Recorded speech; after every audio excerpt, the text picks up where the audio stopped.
All right, let's solve another question. This time it is question 106. Let's read the question. So question 106, we're shown a diagram and we're told, we are given some value of that diagram. We're told that the current going through the second resistor is 3 amp. The resistance R1, R2, and R3 are equal to 10 ohm. And R4, R5, and R6 are equal to 20 ohm. So let's have a look at the diagram itself. We have a battery connected to a mixed circuit over here. The charge are going through the battery at this junction. Some of them is going down, some of them is going to the right. And we have the same pattern. Some of them is going to R1 and some of them is going to R6. We are asked calculate the voltage of the battery. Now here's the thing, if we want to calculate the voltage of the battery, what we need to find is the difference in potential between that wire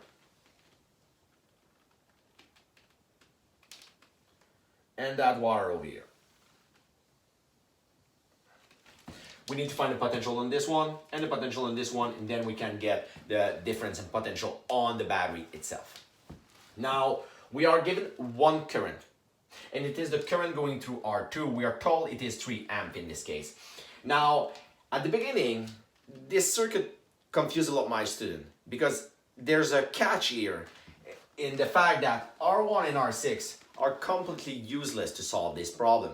Because in reality, the voltage on this resistance and the voltage on the end of these R4 and R5 are the same as the voltage on these two. So we don't even need to find the voltage on these two. We only need to care about this smaller circuit. Once we find the voltage here and the voltage here, we just solve our circuit. Okay, so it's way easier to look at it that way. Okay, so I'm only going to simplify this section. I'm gonna act as if this section does not even exist because I don't care about that section. I already got the current through that section, the total current here. All right, so first we're going to simplify everything. And I'm gonna redraw the circuit in another way, in another equivalent way. So first, let's have a look. We got all our current. We are going to assume that our 3 amp is our total current. All the current is going through R2.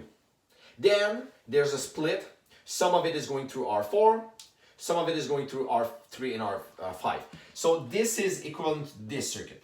All the charge are going through R2, and then some of it is split between R4 and the addition of R3 and 5 together. Now note the first simplification I can do is these two resistance are in series. I'll add R3 and R5. Just a reminder, I was given in the description of the problem. R3 is 10 ohm, R5 is 20 ohm. So we got 10 plus 20, it is 30 ohm here. All right. This one R2 is 10 ohm, R4 is 20 ohm. Now the next step is we're going to combine these two resistance together. So 20 ohm in parallel with 30 ohm, it is 12 ohm.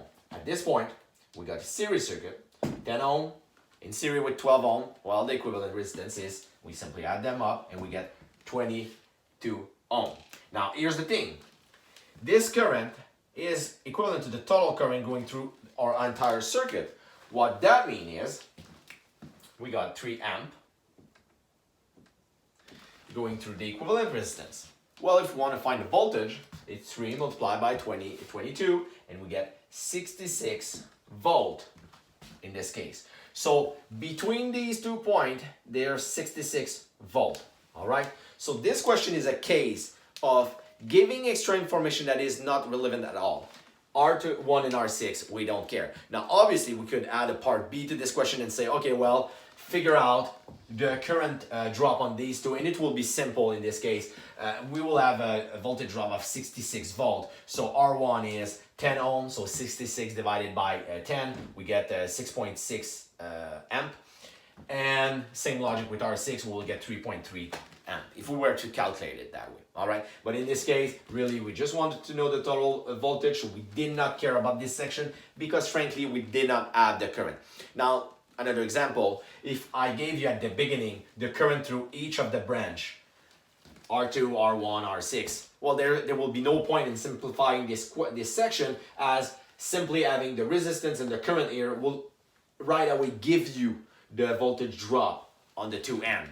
Problem will be solved right away. All right, so we are done for with the mixed circuit. In the next section, we're going to consider Kirchhoff law, and you will see these problems are a bit more challenging. They will require more practice, and we will solve a lot of them. So see you in the next video.